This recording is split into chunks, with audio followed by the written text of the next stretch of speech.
What is going on, guys? Back again. Another Tuesday night Comic News Weekly.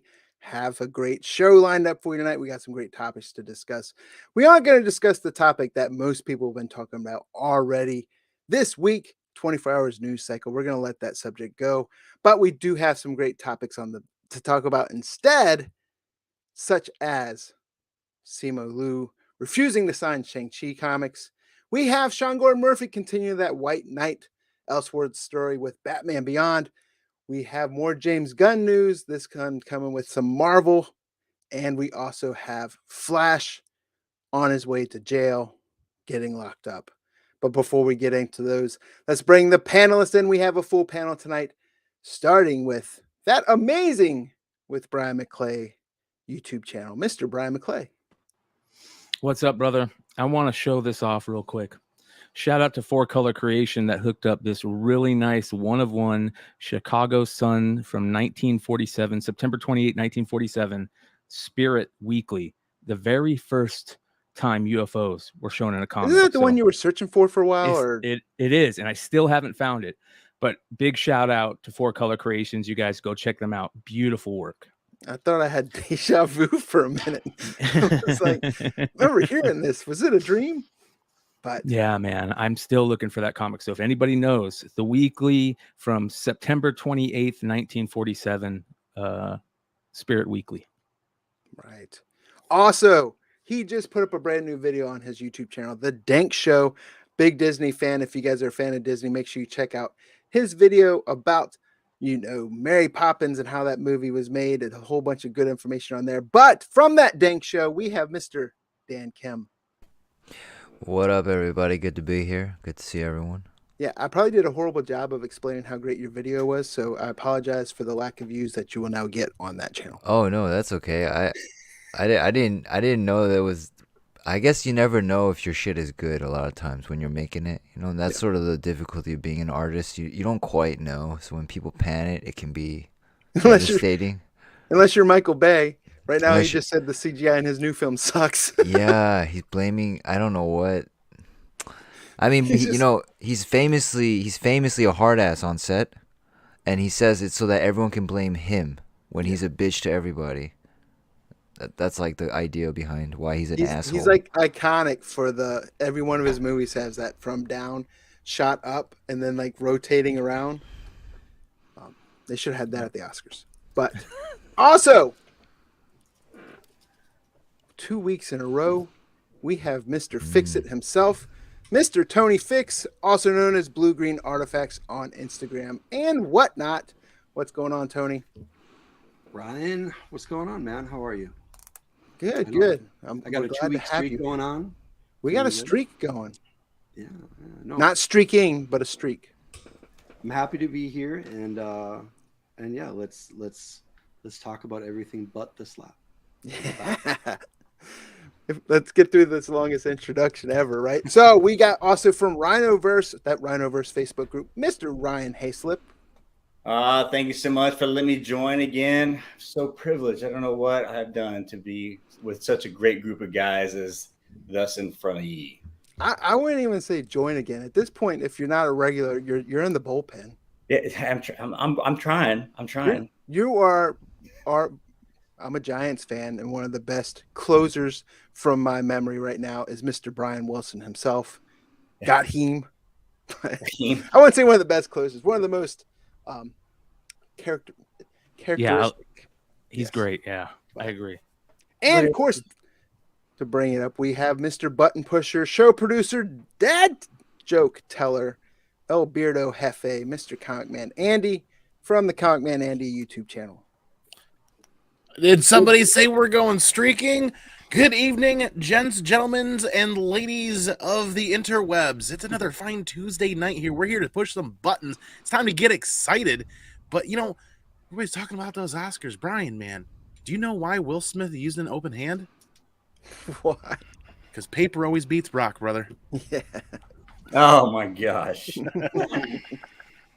I remember. The memes are definitely flying on social media right now. Everyone knew that was going to happen. Yeah.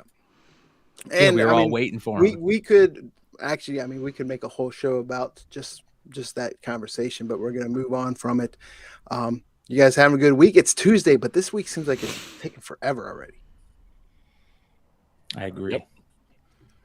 Also, All- went to It's starting to get hot in Arizona, Yeah. so Same here we're in Houston. yeah, and once that happens, like just everything changes in life out here. It's kind of like for people that live in like where it's really cold and winter happens, you're just like, oh, here we go. 6 months of being inside. we're in like second winter in Maryland. winter. We had some spring weather, and then it's just like, psych. It's been cold again. Psych. Like, Yeah, but that happened in the Northeast too, and all the birds, they had their babies and their eggs, and I think they've been wiped out. yeah, the big thing right now and here around DC is the cherry blossoms we're blooming. Getting all blown away. But speaking saw of that- DC, there's a comic convention coming up in DC. It's called Awesome Con, and one of the first things we're going to talk about tonight is you guys might have seen Shang-Chi. I hope I'm saying that right. Marvel MCU movie, but one of the guests, they're going to have a couple actors from Shang-Chi at Awesome Con, one of them being Simu Liu, who played the title character, the protagonist. And there's news going around that he is refusing to sign the original Shang-Chi comics, due to when that came out, being in the 70s. There's some cultural stereotypes there that he does not agree with, so he has put in a clause in his contract up front he will not sign those comics. They have also announced that Marvel is going to relaunch the Shang-Chi series coming up, and they're renaming it Shang-Chi and the Ten Rings. That is just another bit of news. It doesn't tie into this article, but they are doing that also to tie the comic book more into the MCU movie. But what are you guys' thoughts on this? What do you guys think? He definitely reserves the right to do what he's going to do. Was that in it from the beginning, or is it something he kind of made later on? It just says that I want to say he said he just added it. What's the reason But that Awesome he Con states? hasn't started yet. What's the For reason Awesome that Con. he states for it exactly? Does he have like an exact reason that he Yeah, says? it's in the. Let me find it here. I believe he did a signing before, and if he had this rule at that time, nobody ever talked about it. Well. This is his second major signing. It says Shang-Chi, the Master of Kung Fu, has many outdated and offensive cultural stereotypes. Yeah. Is what they list in the article, highlighted right here. Yeah, and Awesome Con is June 4th. Starts June 4th here in DC. Trying to find out because I want to say it said stipulation was added to his upcoming appearance that he will not sign. Of course, it was introduced Special Marvel Edition in 73. The character was brought back for the following 2 issues where the title was changed from Special Marvel Edition to The Hands of Shang-Chi, Master of Kung Fu. And then he feels like, where is this at? There are so many people here tonight fighting the good fight, showing me what it means to be unapologetically Asian. The more I think about it, the more it feels like a superpower. That was during his speech, and he's proven himself as a champion of Asian rights and culture in the past. So, Yeah, so I wonder if he read some of the comics and didn't really know what was going on, and someone brought it to his attention. It says it was an older one, and that's if it was if there was any pressure, if that was really something that he felt like he was on his own. I'm sure there were discussions from the time he was cast with Kevin and Marvel about, his origin is with Fu Manchu. They absolutely did not go that way, and they don't even own the rights to Fu Manchu anymore. But, they made a very purposeful, change in his origin and his direction going forward. So I'm sure it's been part of the conversation for a while. I understand it. It's his right. I'm glad he's doing signings. There's a lot of celebs that don't. yeah, I see both sides of it. And I agree. I agree it's his prerogative to do it. I can see the side where people are saying, that selfish, the role of that character, not that he was a bad actor before, but definitely heightened his spotlight. But I also see it's his prerogative, and if he feels that way, especially you can't sit there and say, hey, be, change starts with you, and then you're just going to kowtow to the masses and sign stuff away, especially if you have a conviction against it. If you don't agree with those stereotypes and think they're wrong, I wouldn't sign the books either. Well, that brings up a good segue for those of us here in the chat, and let me know if you guys feel similarly about this, or anybody watching live wonder about this too.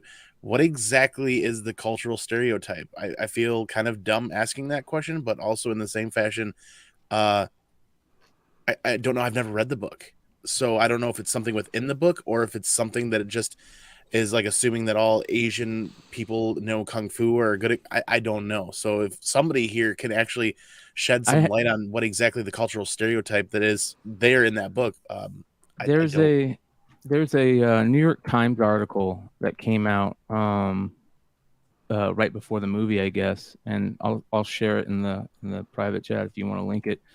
That's what I was asking, because that's what I first thing I want to know in something like this, like what is exactly he offended by, and if it's offensive, I get it. I want to know what it is, and it sounds basically it's almost like that this I didn't read Masters of Kung Fu, but it says its stars spent much of its time shirtless and shoeless, spouting fortune cookie platitudes and stilted English, and hung out with British guys like Blackjack Tar and Sir Dennis Nayland Smith.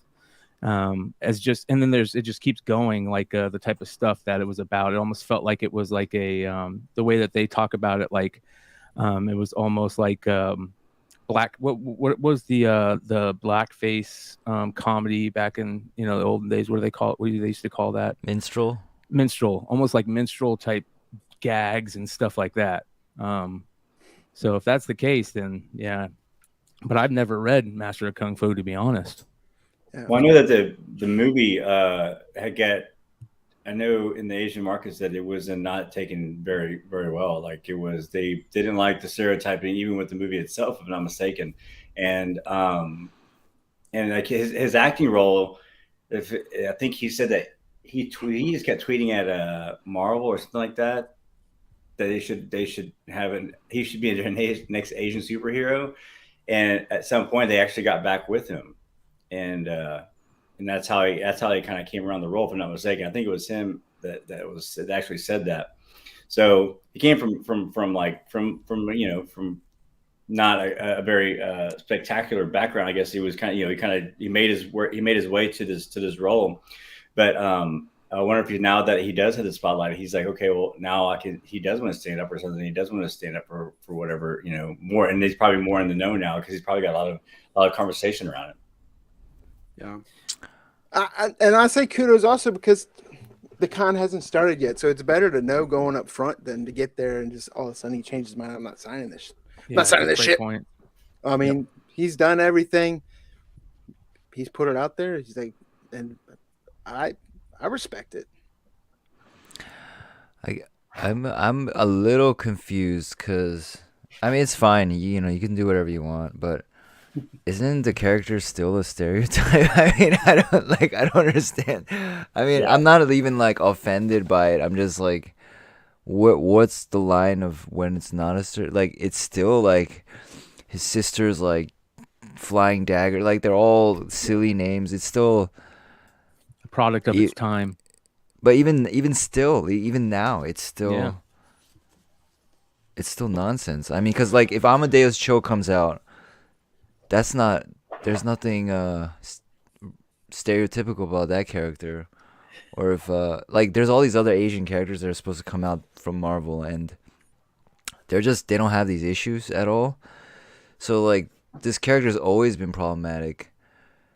So I'm a little confused, like where you're drawing the line, like, and at what issue is the character acceptable? Right.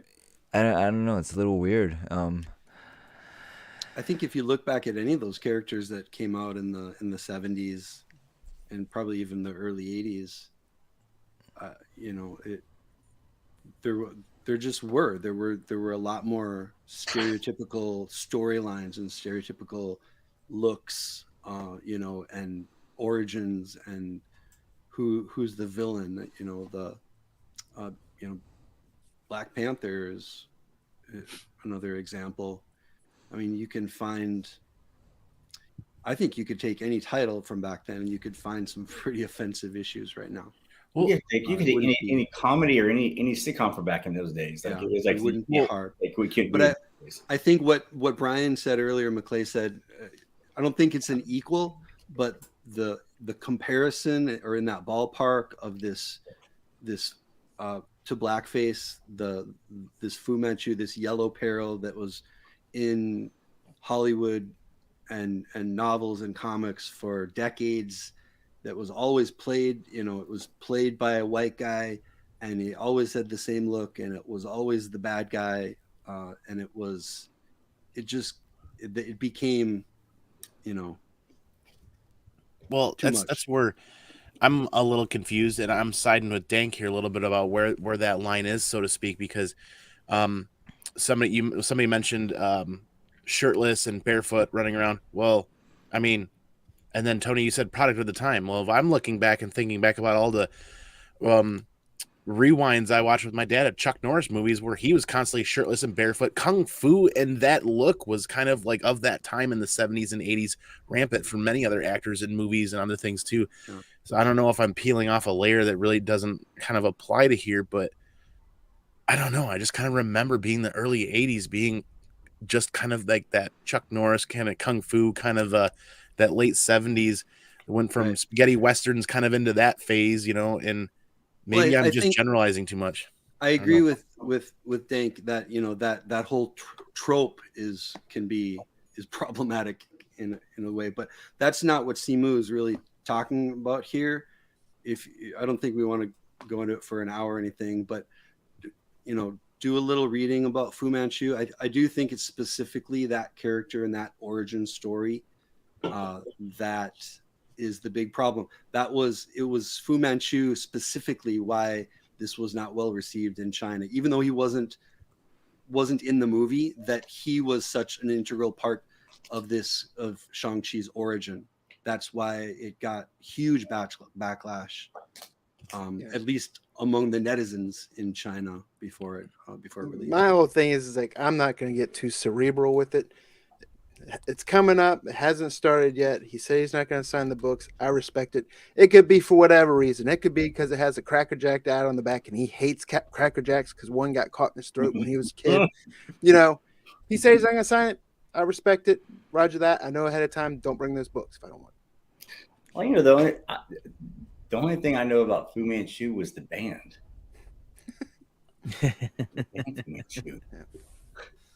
As a collector, it hurts because if you did want Simu to sign something, there aren't a lot of Shang-Chi books out there. Yeah. You know, I mean, there's a few modern books. The newer Marvel series. Yeah. I've got a 1 in 25 of when they rebooted.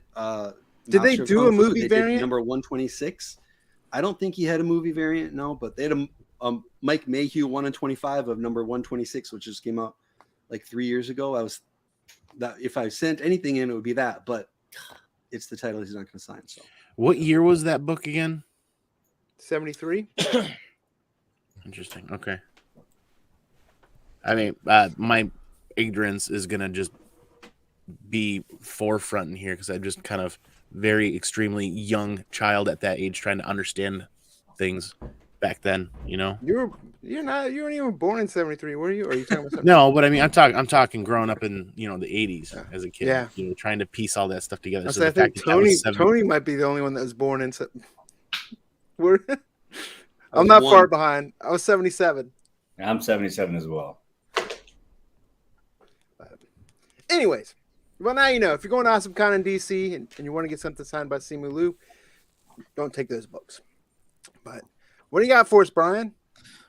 New Sean Gordon Murphy series coming out, of course, based on his Batman stuff, the White Knight stuff. Of course, getting a little futuristic and a little sci-fi for us this time with Batman Beyond. It looks like he's going to try and do his little take on Terry McGinnis and crew, and looks interesting. It kind of looks kind of got a little bit of Dark Knight lore into it or something, maybe, because it sounds like the big bad is the police force. He talks about how Dick Grayson is now like the commissioner, I think, of the police force that's super technology based, and looks pretty interesting. And the interesting part about Terry McGinnis is he's I think he's in prison, right? And he escapes from prison, finds a bat suit, escapes from prison, and it sounds like he's going to be fighting the Gotham City Police Department for most of it. But good news, he's not changing the costume up. He said he'll keep the main look of the costume that everybody loves. Add a couple little extra things, but yeah, very interesting. I know people love his takes on, you know. Yeah, I want to see this I guess you call it Elseworlds, but I'd like to see this universe get adapted. Yeah, even DC animated, DC crushes it with it. I love live action, but this whole Sean Gordon Murphy universe he's been doing has been fantastic, and I'm looking forward to this. Yeah, it looks interesting. He said a hint regarding the plot twists can be found in recently released preview for the series, which shows off the debut issue's first 7 pages. So if you guys want to go check it out, click the link that Andy drops in the chat and give it a once over. Might be worth picking up, adding to your list. Yeah, I did put the link of the article in the chat, and also I don't know if he's just trying to sell his book or what, but he did post on Instagram that it looks like the cover A for issue number 1 that releases tomorrow was underprinted, right? Oh, yeah, I saw that. That is interesting. He said, heads up, there was a mistake at the printing press for my new Batman number 1. It seems they didn't print enough copies of cover A, and many East Coast shops only got cover B. If you find cover A, it's probably going to sell out, will likely go into a second printing, which means resale value on cover A first print will go up in case investors are looking for an opportunity. And no, this isn't a dirty trick to sell more books. I'm always honest with readers. I'm cool with that. Yep. So, and of course, I think it's also key to geographic areas, because we always see, no matter, even if that wasn't put out, you'll see somewhere like, hey, pick this book up. It's not a large print run, but then you'll see people like, hey, in my shop, they held out an old end cap full, but then in some other geographic location, like, yeah, they had like 3 copies. So it might be that way or not, but if this is something you're interested in, it's worth knowing. I know Midtown is sold out for cover A. I haven't checked a bunch of other online retailers, but so we got a guaranteed DC book for 2 or 3 different top 10 lists this week, right? I'm telling you, man, that pendulum is going to shift, and there's going to be some DC stuff coming. That's agree. Just my feeling. I don't know anything. That's just. Oh, sure. Now you say after this stuff comes out. Oh no, I've been saying it on here. Okay. But and I'll be glad to be proved wrong. But that's just the trend it's been. New 52 went nuclear with a bunch of their stories, and the Marvel went down, and then you saw it shift back up. I think with hype from the Batman. I think James Gunn's DC stuff, who knows? Yeah. But I think just within the comics, Far Sector, the Green Lantern, Joe Mullane, I think is a character. She's not under the radar, but I think it's underappreciated. How old is this character? Say that again? How old is that character? The White Knight or? Oh, White Knight. When did it come out? In 2017, 18, the first one? Something like that. Somewhere around there. He's done 2, and then this is the 3rd one, right? Yeah, this is the 3rd. Yeah, he did Cursed, and he had the Neo Joker and Harley Quinn. Yeah. Do you think they would ever take these? I mean, they're going to do Batman movies forever, but at a certain point, that we're going to see these kind of Elseworld, multiverse type Batman stories get told. Yeah, I hope so. The rumor that Terry McGinnis might show up in the Flash movie. Yeah, I've heard that. Yeah. Here's what Gordon Murphy says. He says the White Knight was set up to be kind of a political thriller. Curse was set up to be a historical thriller, and this will be a sci-fi thriller. At the end of the last volume, I have Bruce Wayne going to jail. Some years have gone by. What happens is somebody breaks into the ruins of Wayne Manor and steals the super dangerous bat suit. Bruce decides to escape, and he becomes a convict, the #1 criminal on the run in Gotham, hoping to finally put Batman to bed. And then there's this weird thing, because there's a super cop program run by Dick and the Gotham City Police Department that are going after him. So there you go. It's funny. That's like the plot of the Hawkman series, the Hawkeye series, almost. Yeah. Yep. I also think DC's gonna, surpass Marvel, but I think it's because the film universe and the comic book universe, because DC's letting the creators do their thing. They're like not controlling them as much and not super tied to the Disney empire. And I think that's Disney's I think it's also just fucking the up Marvel. natural progression. I mean, you get so much of a good thing, you start going, and go over something different. I'd agree with that. I mean, you guys, we've talked recently, not too long ago, about how Marvel has peaked when it comes to cinematic or theatrical releases, and potentially they're pushing forward with what is going to be their new norm, and then DC's kind of following suit, and maybe we're going to start to see DC's peak theatrically, but also streaming at the same time. I mean, they're not going to slouch on this. They're not going to let Marvel just take the helm like they did cinematically. You know what I mean? They're going to try to do both worlds, it looks like, or not both worlds, but you know what I mean, both areas, both avenues at the same time, and they might be a little bit more successful in time. Who knows? Healthy competition's good, man. Plus, I think they're about to knock it out of the park with it. Sounds like Moon Knight is awesome. Yeah. So, put your Moon Knight books up, because it sounds like there's going to be a whole bunch of new Moon Knight fans by this weekend. I don't know. I've heard some mixed things on that deal. Really? I've heard it was like pretty good at Rotten Tomatoes already too. I It's think in the 60s or something. 77, I saw it. 70 something, Yeah, it's not fantastic though. Yeah, there's been some things. I was actually hearing this today. it's going to be better than Book of Boba Fett. I guarantee it. That's not that is saying going to a be lot. hard to All right. It's follow. going to be better than Eternals. I guarantee it. But I think I was hearing something today that there's the Rotten Tomatoes thing it's been kind of floundering around a little bit, and it's been bouncing, So it's gonna be interesting to see between that and then their next thing that they have coming up which is the She-Hulk deal. Yeah. We're hearing gnarly things about that. I wonder, because I try to think of it from a non-comic book fan, like just someone puts it on Disney Plus to watch it. One, that might be interested in it, but two, do you see it getting washed out by the Netflix series coming over to Disney Plus? Or do you think it'll be prominently displayed to where, like, oh, this is the new one, this stuff's been around a while, or will they just be like, They're going to display the crap out of that. Oh, yeah. I mean, the way he looks is really cool. I don't know the character that well. I know from that aspect, I'm like, that's a cool character. I like the the look of him, and I am curious. It's a different character than what I've seen in a lot of other ones. But the so this is kind of what I've been hearing too. Like it's so it's like the first four, after you get to the first 4 episodes, it's like that excitement isn't there after the first 4 episodes. all the more reason if you're gonna sell. I mean, I don't think that costume looks good at all. Actually, it gives me 90s Guyver vibes. Yeah, it's like Dark It Man. looks like a Power Rangers monster. Like it doesn't look. It looks oddly old already, and I don't know if the mainstream audiences will connect to it, because I mean, unless they really play up like that cult leader angle with Ethan Hawke, like you gotta make it like.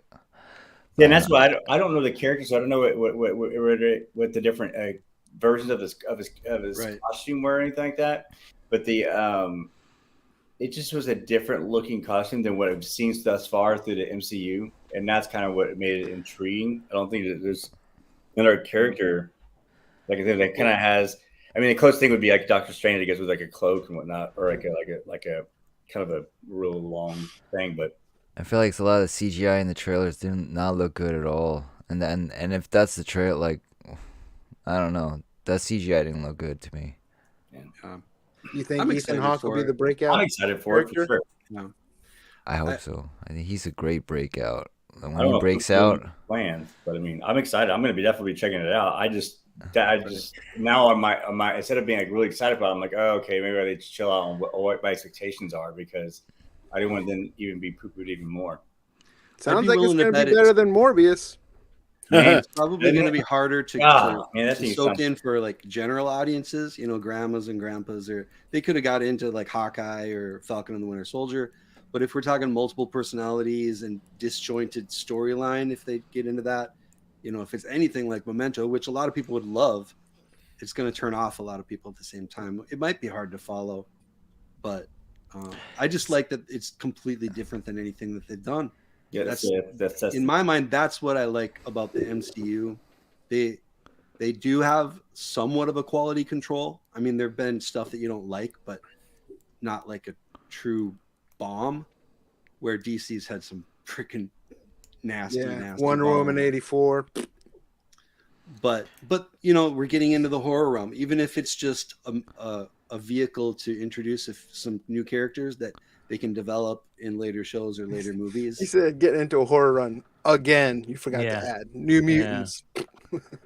But I kind of heard it almost mentioned in the same breath. There was like a Eternals that was kind of like they're kind of difficult to keep up with, or like you were saying, like it might be.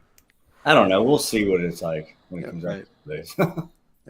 Yeah, No Way Home doesn't count, man, as MCU because that's a Sony project. It's well, the freaking, like you were saying, the Morbius thing. God, that's disappointing as all get out, man. I'm really upset. It's getting horrible reviews. It's getting terrible. It's getting. But I called it right. I knew it was gonna be terrible. I mean, I knew a long time ago that was gonna be a piece of trash. I'm disappointed because it's Leto. I mean, I like Leto. I want to see him do like a cool thing, but it just seems like it's either he's not good at what he's doing, or take the vampire actress Kiefer Sutherland, bro.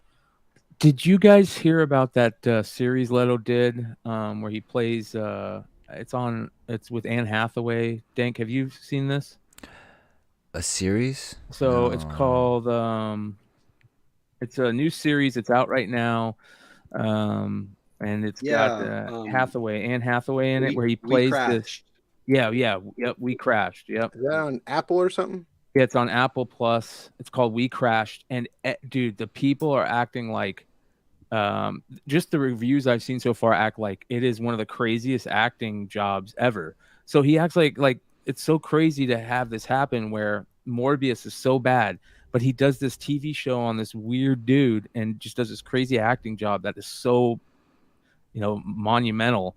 And you have fucking Marvel behind you, and you can't. I was gonna say if it's Morbius is bad, I don't think it's gonna be because of Leto's acting. It's gonna be like Venom with Tom Hardy. Tom Hardy did great. It's Sony. Sony's not good CGI. at this. Yeah. But who is good? We talked about him last week for DC. But James Gunn, we got some Guardians of the Galaxy stuff coming, right? Some goodness. Oh boy, do we ever. This is gonna be a little on the interesting side. James Gunn says Guardians Holiday Special is greatest thing I've ever done. The Guardians of the Galaxy Holiday Special comes to Disney Plus this December, and it's totally ridiculous according to its director. Further in here, it says, while Marvel fans have had a long wait to get a follow-up to 2017's Guardians of the Galaxy 2 this year, they'll see them in plenty of action. First up, the characters are set to cameo in Thor: Love and Thunder, and later this year they'll get a festive in Disney Plus one-off. This is kind of interesting. This feels like a just James Gunn curveball. Like, I didn't even know that they were considering doing this, and just to do a holiday special. This strengthens my thing when Guardians first came out and went and saw it in the theater, and I said this could be this generation's Star Wars. And then you throw in a holiday special. It's got to be better than the Star Wars holiday special. But to me, Guardians of the Galaxy is this could be this generation's Star Wars. Honestly, I think that's exactly what he's going for. Go ahead. When I saw this pop up, I wanted to ask you guys, what are the motivations behind doing this? But go ahead, Tony. Well, I think Brian hit it on the head. This is his Star Wars holiday special, which was the most reviled and made fun of, and George Lucas. But it's a cult classic. James Gunn loves to take this stuff that gets zero respect and flip the script completely and get people to love what they used to hate, or be involved in what they were making fun of. I think he's exactly going for the holiday special, and you should probably rewatch the holiday special, which I think is on YouTube. to get a glimpse. I mean, it's like a variety show. You've got weird celebrity cameos. You've got animated shorts. There's actually the first appearance of Boba Fett in the Star Wars Holiday Special, but it is totally out there and like an acid trip and weird and stupid. But I honestly, I think that's what he wants to do. That, but good. But good. He wants to do like the Star Wars special, but he wants to make it like. Did he? You said he did a Star Wars special before? No, but I think that's what he's going for. The old one was it? I mean, it was early 1979 or 80. Yeah. I am the oldest one here. I literally remember sitting at my kitchen table, excited to watch this Star Wars Holiday Special. At the time, I'm like an 8-year-old. I'm like, oh, this is awesome. But yeah, you rewatch it now. If you haven't seen it, just for the sake of it, go watch. Yeah, you won't even get through it. Yeah. It's horrible. But it's so funny at the same time. You got B. Arthur in the it's just stupid. Yeah, Boba Fett first appearance is a weird acid trip of a cartoon. Yep. Put it this way: what characters would you want to see in this holiday special? Guardians? Yeah. The Collector.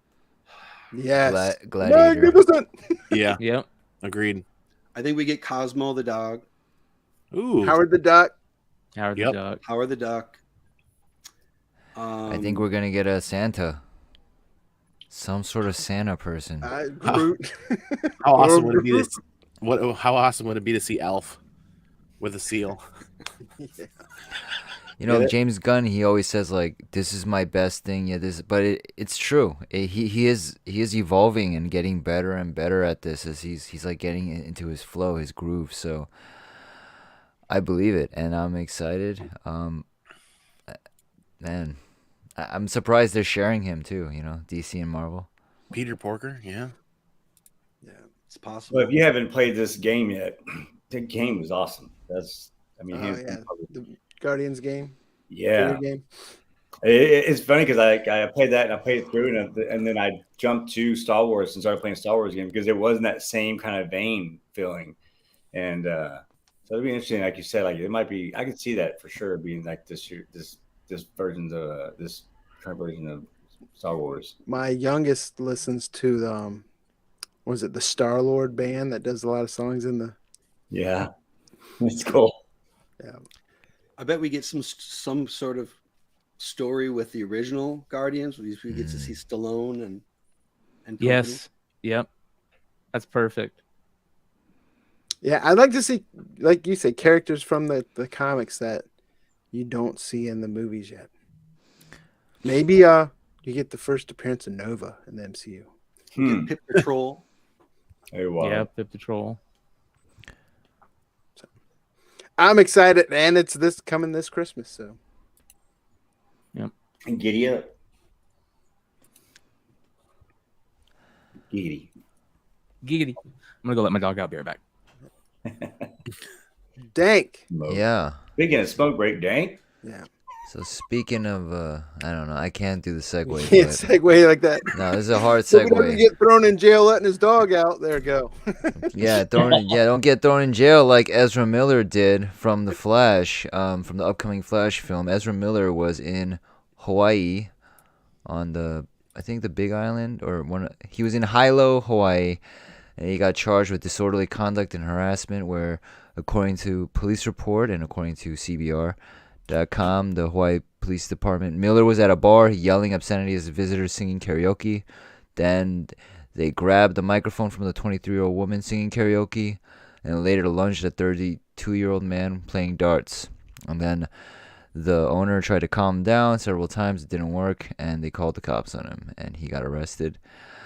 They got arrested. And this is not the first time they have been in some kind of weird altercation, because I think in 2020, Ezra Miller was also videotaped, grabbing a woman by the throat and pushing her down to the ground. Ooh. Oh, you guys don't remember that? Yeah, I remember that. He wasn't quick enough for the cameras on that one.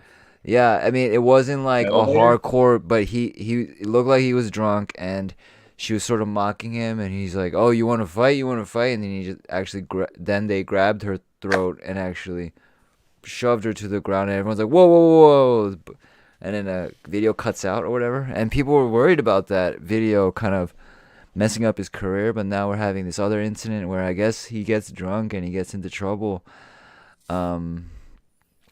But I heard rumors that he's dealing with some stuff too. He's got something going on. But anyway, I don't know. I don't know. I'm sure in their contracts when you sign on to these multi-picture deals, there's some sort of clauses about like behavior, So Yeah. I guess they gotta figure out what's going on, or he should just let the public know I don't know, but if it's his own private thing, I don't know what's going on, but he seems to have some issues. Because I've been drunk and disorderly, but not like to the point where anyone needs to call the cops on me or whatever. But I see who it. knows? I see that in you. You look like you disorderlies. No, I mean, I don't know. I've almost but nothing too bad. Nothing too bad. But no, I've never been like. I don't know why people. I mean, this of course reminds me of the whole other incident that everyone's like trying to not talk about. It's just like on the surface, it seems like just fucking narcissistic people that take themselves way too seriously, and It reminds me of like Shia LaBeouf shit. Yes. Yeah. yeah, okay, that's a great Except comparison. Shia LaBeouf was way better actor than. He's got, I don't know, maybe he got mad because he made fun of the way he runs as the Flash all over. Well, and you go to Hawaii. When you go to Hawaii, they don't really like folks. They don't like tourists. They don't like the mainland guys coming over and trying to act all crazy in their area. Right. No, they'll kind of put you in your place. If you're there, they'll say, "Okay, no, you're not like mainland. You're here." So yeah, this does seem very one-sided. I'm sure there may have been some comments from the other side that may have been a little bit provoking. That anybody that had not been inebriated probably would have maybe said something, but they might. This kind of seems a little one-sided. Like there might be some more information that's missing from this, but this reeks of drugs. Yeah, I mean, and it's physical. It's a physical thing. It's like physical. You can't lunge at people. You can't, like, man, like, name calling is one thing, but huh? Right. I think Darth Lopez hit it. That he's got substance abuse problems, and he's either really hard up on the alcohol and coke or something like that. But that's what this reeks of drugs. You can tell. Part I read was that on the karaoke side, he was just annoyed that they were singing karaoke, and he ran up. It sounded very erratic. It wasn't like somebody was poking fun, teasing him at the bar or something like that. It sounded just really erratic. Well, I mean, Brian Wood and I both kind of know the karaoke situation and people with egos and words being tossed around. I mean, I think back to our time in the Marine Corps when you're at a karaoke bar and words are tossed around and then it goes physical regardless of who's there doing what. That's kind of like the experience that I draw on is I've seen people blow stuff way out of proportion over just some words or a song or Well, you're usually drinking when you're doing all that, so that's why everything's going problem. out of proportion. That's the problem. That's why marijuana has to be legalized in all 50 states and Isn't it normalized. And normalized because get those guys out of prison. Yeah, because are they potheads starting fights? I've never seen potheads start fights. I've never seen potheads start fights. They're like, nah, man, let's not. Come on. They might argue over. It's like you ate the last fucking Taco Bell taco, maybe. They might argue over who's next in line at Taco Bell. Is where I was going with that. Puff puff pass, fool! You don't puff puff puff puff pass. It's on. Yeah, I didn't hate him in as Flash. I didn't. He was better in the director's cut, but he still wasn't. I like Grant. Wasn't what the other dude? The Harry Potter movie, he was horrible. I thought, but. Isn't he completely replaceable at this point? I mean, he's not that big of a name. He looks like Harry Potter in his mugshot. Half masked up, anyways. Like, where was they could easily find somebody else to play Flash. Oh my goodness! Wow. Now I know why they punch him in the face. He looks like he needs it. Disorderly conduct, harassment, released after $500 bail. That's it. Yeah, it seems low. I would be surprised if I don't even think people at the karaoke bar knew who he was. Yeah. I have a Well, feeling like That might never be mind. the reason why. I might correct that because he told seems like them. the type of person that would let them know yes, who he was. yeah, yeah. Do you know who I am? Exactly. That's what I was about to say. Like Just saying, he looks yeah. like a. Did you even see that? pretentious- I just ran around the whole room 5 times. I'm Flash. I don't know. That hair's holding him back. Cocaine is hair. one hell of a drug, baby. That looks like a meth mugshot. Well, I mean, we got to talk about that. He does look pretty clean besides having long hair, but yeah. But why can't we get the other guy to do Flash? I mean, that's Dude, this is Zack Snyder's fault. Whether you like him or hate him, whatever you think of him, he just chose model-looking people to be in all the, and that's why you have that's why all the Amazons speak with Israeli accents, and it just doesn't make any. It's so nonsense. It's just he picked models for everything, and that's why we have these issues. Sort of. I mean, it's not. He didn't pick the best actors for the roles. Like clearly. I can't hate on Gal Gadot though. I could never hate on Gal Gadot. I just, He but seems like- not a great actor, like at all. Like I don't believe a word like she's saying. I don't, you listen to it? I was about to say I don't need to. I hear songs of heaven. I don't hear words. I hear songs from heaven. Even in the movie, he feels like that he would be the guy that would get all bent out of shape like that. It seems like he'd be like, do you know who I am? Yeah. I wanted to go next. Well, let's I'm get the Mel V and director. Drunken Chat to do a casting call and come up with a replacement. There you go. you can't replace him. It's wrapped. The film's wrapped. I mean, All right, going forward. yeah, I guess they would multiverse him out of there. I don't know. It wouldn't be that hard. But on the plus side, new comic book day tomorrow. What are you guys picking up? McClay, what are you getting? All right, let's take a look here. I have a lot of them, so I'll try to get through them quick. But I just love this new Wonder Woman cover. I think it's a really good cover. Speaking of Wonder Woman, Agreed.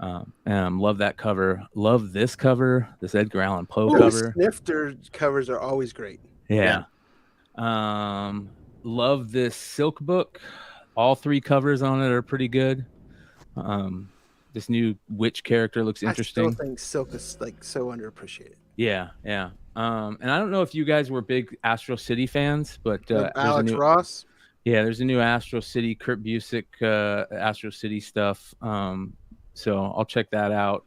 But there are a couple of books that I think are probably must gets this week, and the number one being the Sakuna Ghost Rider.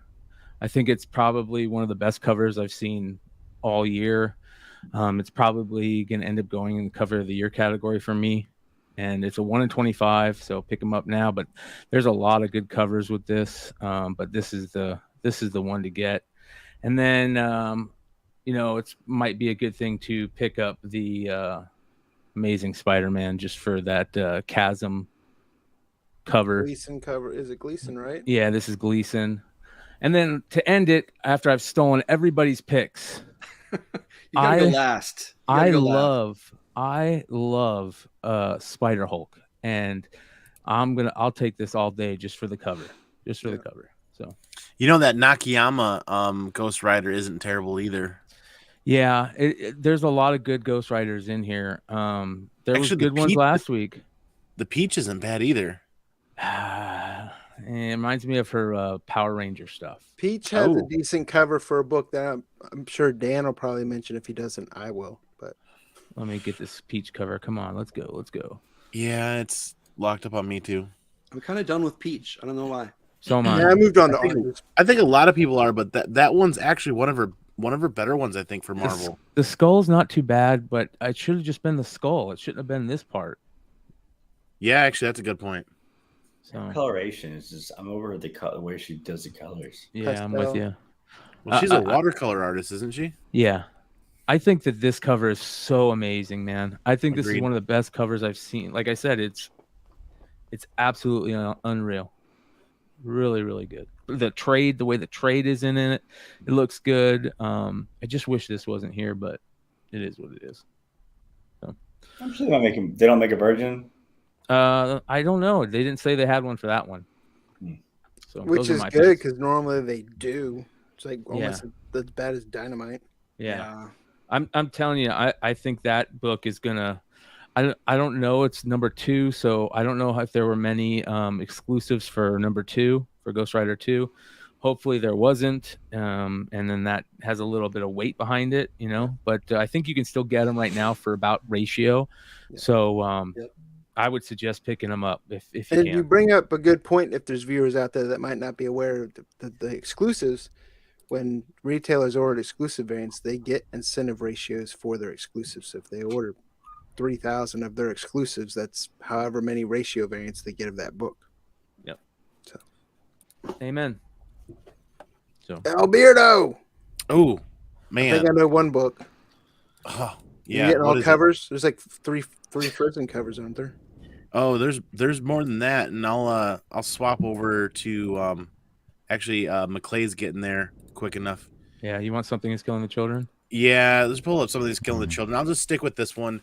Now cover A isn't terrible. I like the fact that we're seeing her journeying into the next arc deeper. It's kind of like there's a deeper meaning here to cover A that I like. But McClay, if you go down, my favorite is actually right there, the Nakayama, or is it the on the far right? No, it's not Nakayama. Delado is actually pretty. The Dan Mora. You The like Dan Mora variant, the 125 is actually my favorite. Looking at it right now. Yeah. And then the 1 in 100 Delado, I think it is. Now this is the one. This was the cover that people were thinking was going to drop for a different issue, and that 1 in 100 is finally. This is supposed to be like a 1 in 1,000 or something like that. I think for House of Slaughter #1, they were thinking this might be it, and actually, it's landing here. It looks really good. I'm just not completely 100% sold on wraparound covers like this when it's one full art piece and it's not a connecting variant. We'll see what happens when we get it in hand tomorrow. We do have everything set aside. I'm gonna get it and take the cover off and put it up on my wall as a poster. Hey, there you go. I remember doing that in the 90s.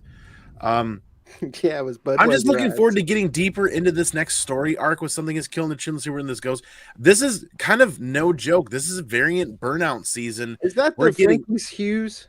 Yeah. Yep. I hate to say I like it because I do like it. I mean, we're seriously getting into like variant burnout here because every spring people start wanting to get back outside and doing outdoor activities, and they keep pumping out these variants. And this is no slouch when it comes to variants. When you scroll down, Brian, there are 4 different Frizzen covers. The 1 in 50. This is gorgeous. It is gorgeous, but how many? I mean, it's the same cover 4 times, and yeah. They did a die cut, then they did a bloody die cut, then they also did a 1 per store version of that. Wow, this is ridiculous. Oh my God, look at all these. But there you go. Click on that one real quick. The real cover here, the real gem, cut, is a little bit further down from this one. That's the 1 per store variant. The real gem here is going to be the Tiny Onion exclusive. If you keep scrolling down further, right there, that's going to be. My understanding is this is supposed to be a gold foil. Oh wow. My understanding is that's supposed to be a gold foil, and that's only being released to Founders Day members of the Tiny Onion Club. And which is you, they're all going to get one, or you have a chance of getting one. We're all supposed to get one. So this could be limited to less than 500 copies, maybe 250-ish to 400-ish, roughly. If you guys don't all get one, I'm going to call so much bullshit on James Tynion, man. I'm going to call so much bullshit. I'd be so mad if I was you guys and I didn't get one of these. I haven't read the Tiny Onion update emails just yet. I haven't been caught up on that. But my understanding is this is supposed to be a gold foil and is only for the Founders Day members that signed up within the first 24 hours. So I'm looking forward to getting that in the mail and sending it right off to CGC if it's in really high grade.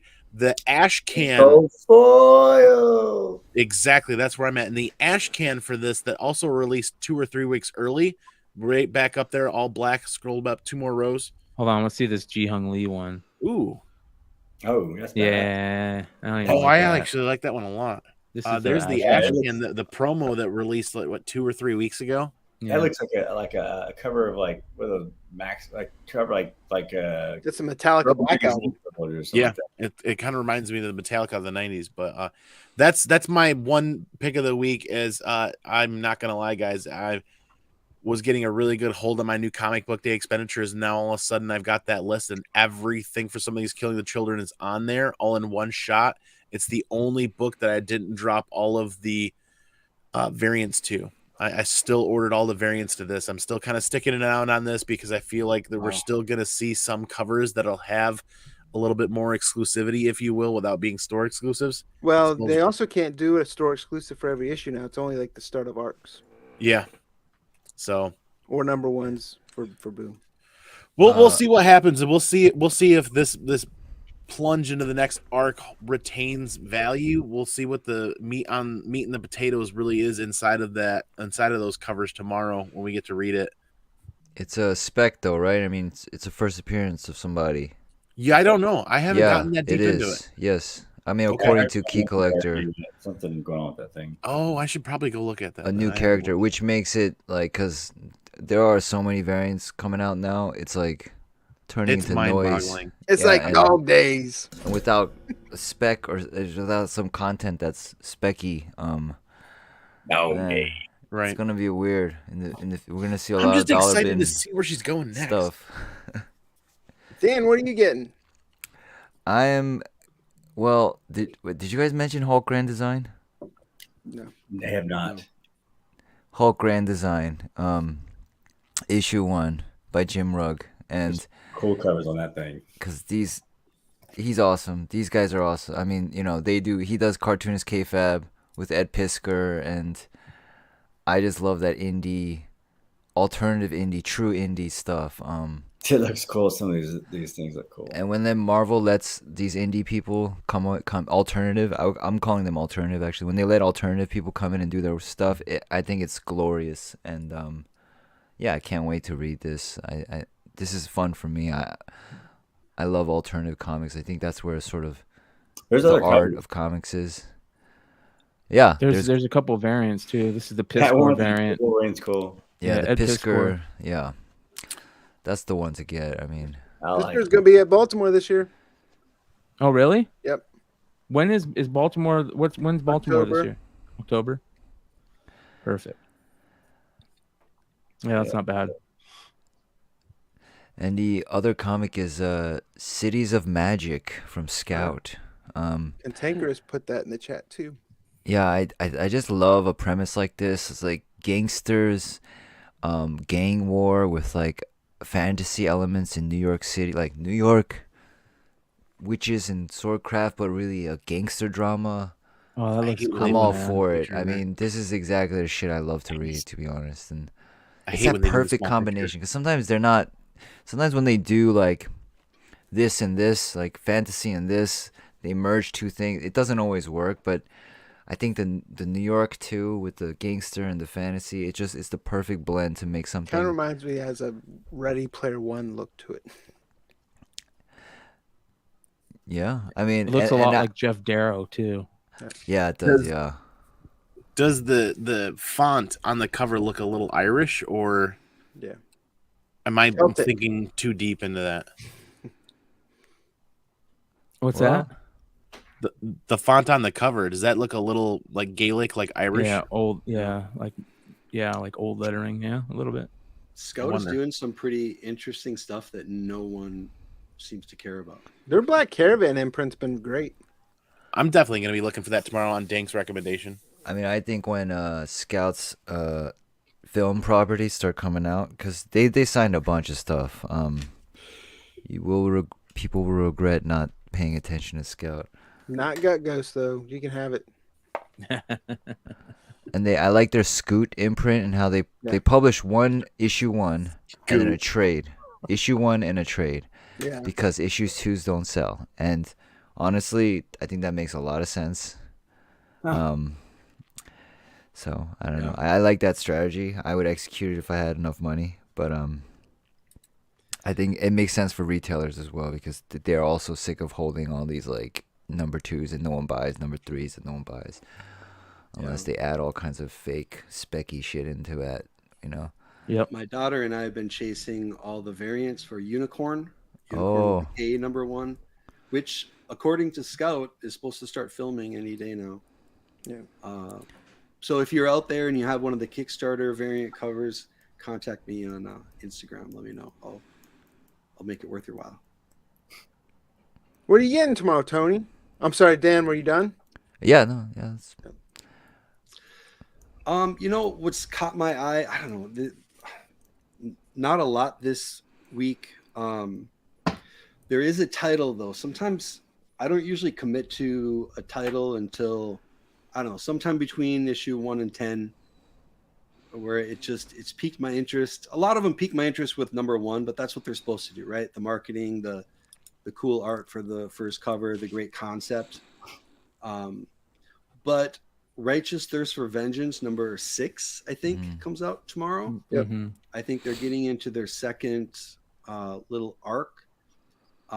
This is one that I put in as soon as that deluxe hardcover comes out from Image with the first 20-25 issues. I will pre-order as soon as possible. That's my favorite way to read these Image indies. I don't know. It's Rick Remender. Yeah, Rick Remender. It's not I don't know if it's a spec play or not. There is a 1 in 25 of number 1 by Tula Lotte that's really nice.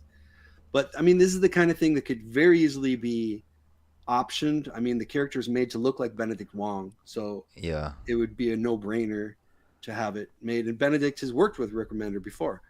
But even if it comes out and does well on streaming, you know, this isn't a superhero storyline. It's probably not going to spike the books all that much. You know, we've seen that before with non-superhero genre comics. But I don't care. This is kind of a read. Yeah, I read the first 3. I've kind of fallen off. Not that it wasn't good. It's just time. I mean, the art is very similar to Katsushiro Tomo. His like more urban, the guy that made Akira. His more like contemporary work. It looks really similar. It's got the same tone as well and the same like level of violence. And if Benedict Wong was in a movie like this, I think it would. I think it could do well. I think people would be like, "Oh, that's a different, interesting kind of casting for this kind of movie." I think it would pique a lot of people's interest because it's so different. Yeah, he's a good actor. He's brilliant. He was in what was that failed Netflix Marco Polo, right? Yeah, a few years ago. That that was good. That didn't really go anywhere. It's but supposed to be their Game of Thrones. Yeah, I think he's the most charismatic Asian actor right now. Yeah, he was great in that Marco Polo. I don't think anyone's got his charisma. No Asian has his charisma level, in my opinion. They're just not that charismatic, in my opinion. Do you have anything else, Tony? No, that's my pick. I'm sticking to it. Ryan. Well, after the last of the bunch, there's not a whole lot to choose from, but I do like the Hulk. That's the current run of the Hulk. There's like one where he's looking through the blinds. I think that's a cool cover. That's the only one of the blinds one to me that is good. I think the other ones are bad. I think this one's good. The Ghost Rider one was pretty cool. Yeah. Also, Silver Surfer Rebirth. I was reading that. I just got this in the mail from somewhere. I thought this was a badass cover, and I'm gonna send this one off to get CGC. But yeah, that thing is just.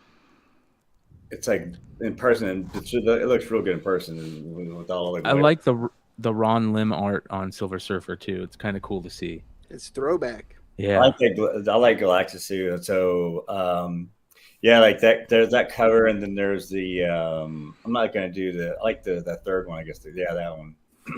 Carnage one. No, the other one. Oh, this one right here. Yeah, Tulaski. I like purple with Silver Surfer. Yeah, I agree. It's good with them. So those two, and that's pretty much. Yeah, I like the Hulk Grand Design too. Like Dank said, and I'm probably gonna pick up one of those covers, and that'll do it.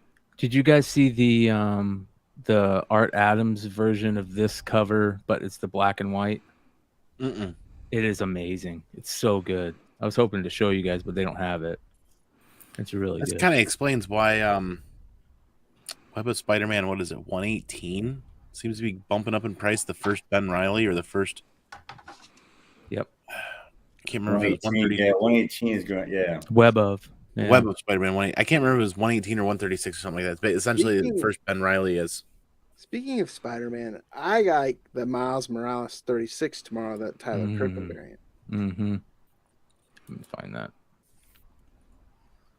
Yeah, Let's that is a good one. Can we pay credit to where credit is due for being able to alphabetize I know, right? on League Thank of New you. Comic Geeks now? Holy crap. I like how you could paint. I would have Tyler Kirkham put little swooshes on there. Yeah, Yeah. that's just a cool cover. Yeah. Mm-hmm. Brian likes yellow. Yeah, I'm like Ryan was with purple and Silver Surfer. Yeah, I'm a sucker for yellow covers, but that's just a cool one in general. And then there's one, just another great cover pick, Darkstalkers, the Capcom game. Oh yeah. There's a variant for that, Darkstalkers Morgan #1.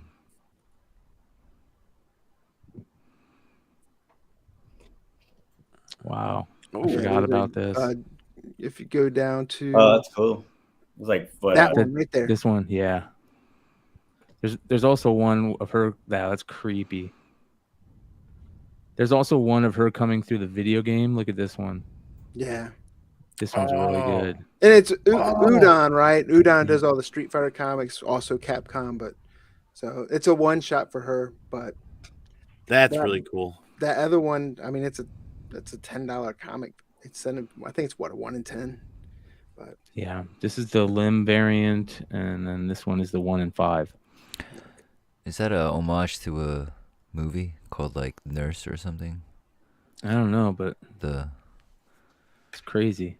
So it was a video game, and then I think they had like a cartoon for like one season or something like that. The nurse with the purse. Nurse 3D. It looks like a homage to Nurse 3D, but Or And the she- Ring. I'm kidding. and she Yeah. also has a giant syringe in that. The only other book, which I thought for sure Dan was going to pick because we like a lot of the same indie books, but Step by Bloody Step #2 comes out tomorrow. Nice. So Roots. Roots. that's going to do our picks for New Comic Book Day, which, Beardo, that's just going to leave us with one more thing. Top 10 Will Smith memes. That's great. Sorry. Also, before we get into one more thing, I just want to thank everyone that's been in the chat. We've had people coming in, coming out of the chat. A lot of great conversation. Alberto's been doing a fantastic job of putting some great comments up on the screen. So join in the conversation. Also, make sure you guys leave your comments. Click that like button for us. And if you haven't done so, please consider subscribing. But one more thing. The Amazing with Brian McClay. What do you got for us? Just want to remind everybody, go check out the new channel, new page, The Amazing with Brian McClay on YouTube. We will be filming tomorrow night. We'll try and put together a show for, just kind of like cards. And I mean, not a ton of comic talks on Wednesdays, but there's always a little bit of comic talk in everything we do. But so we'll be doing a Wednesday night show, and then Saturday nights we'll have Modern Comic Mayhem, and be on the lookout starting hopefully next Monday, the new Hot Comic Review show. Sweet. Might be stopping by tomorrow night. Amen. Talk a little GPK. Yeah, and we'll try to talk you into opening up that other soccer box. I don't know, man. Your show's bad juju for that. No, it's not for me, dude, just for you. Yeah, just for me. Yeah. What did it? What is the soccer? Yeah, he got hit hard on that first box, man. Yeah, my one card auto was a Panini point redemption. Still haven't got it freaking on anything. Alberto.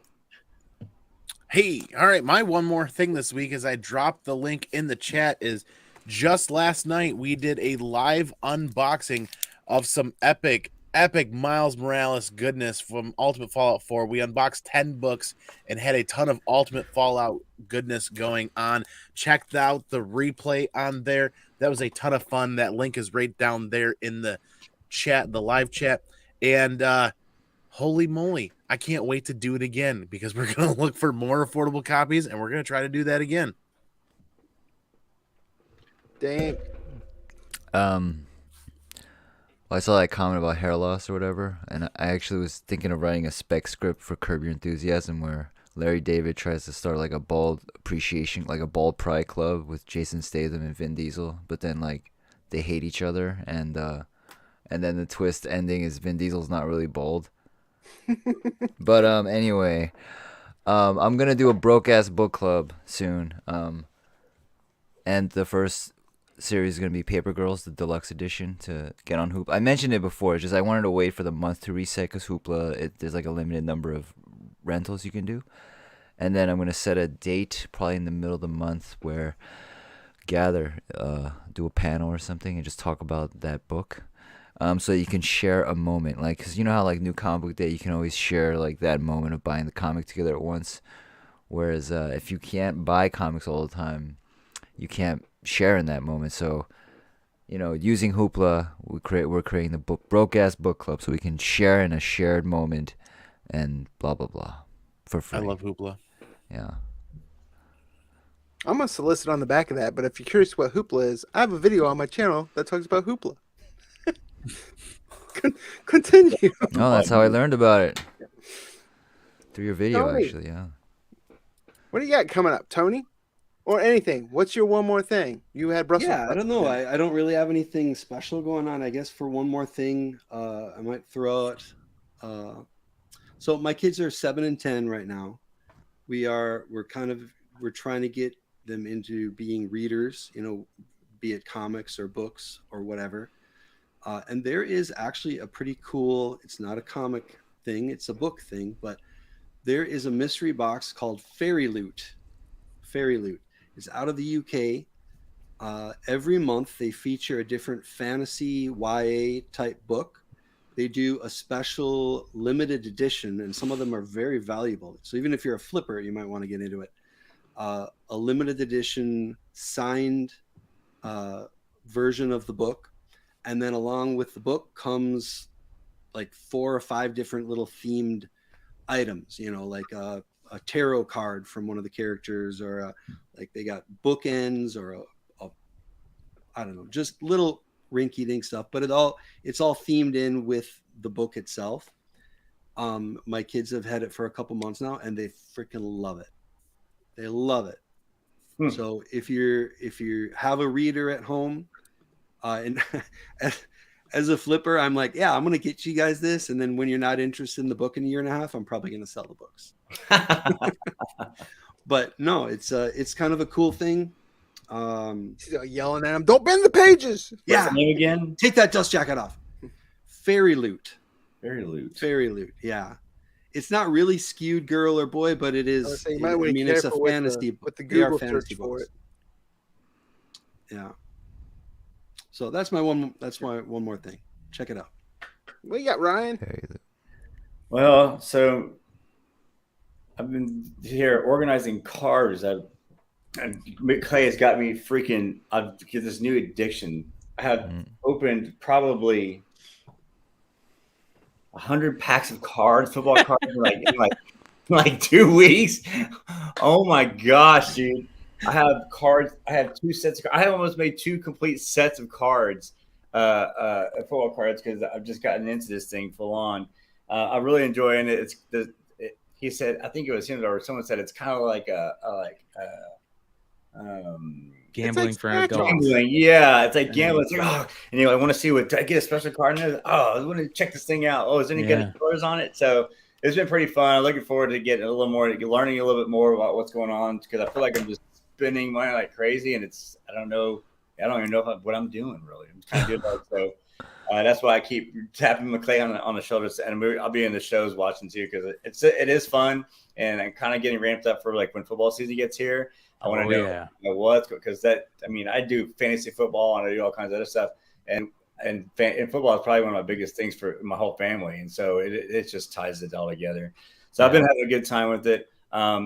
And then one other thing, I have Rhinoverse on Facebook and on Twitterverse, and I'm thinking about doing start doing a Twitch thing with GT7. I've been playing GT7, and that has been an absolute blast too, because I've always wanted to rebuild cars, and it just allows you to be able to get these. Like I'm doing a Trans Am, a 78 Trans Am right now, and with the way you can just like change it and paint it and soup them up and whatnot, it's been really fun. So if you got there's some guys out there doing some GT7 racing, love to do some races with y'all.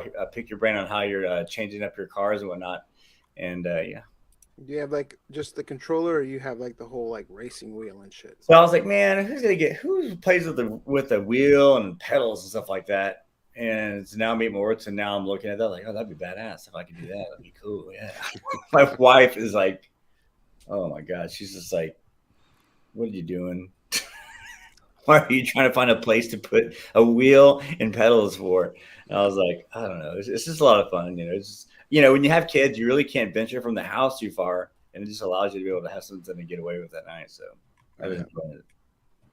So yeah, McClay, I do have the box of right here, Panini Prism Premier League Soccer, but so yeah, maybe we'll open up tomorrow night, or I might be asleep. Doing these Panini something or another. Illusions. Yeah, they're awesome looking though. Yeah. I might pop on to talk Star Wars cards too for a bit. Yeah, hell yeah, man. You're more than welcome.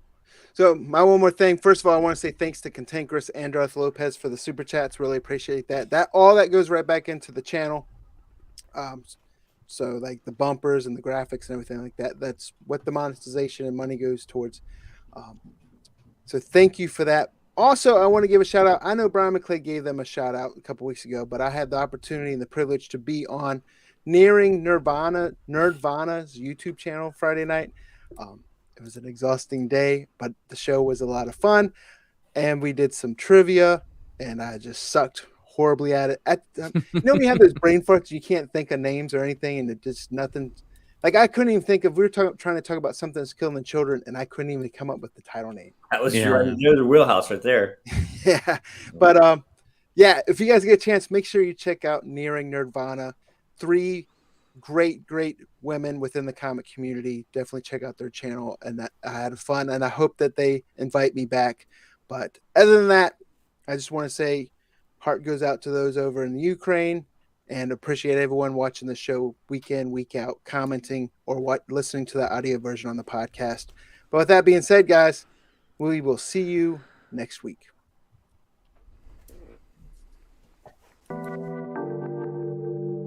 Look. They talking like they don't know a king when they see one. See him in person, he take it back like a refund. Ballin' with my brothers, all my playing D1. Daily checking chicken, he gon' spin it watching reruns. Say they real, but they clones of me.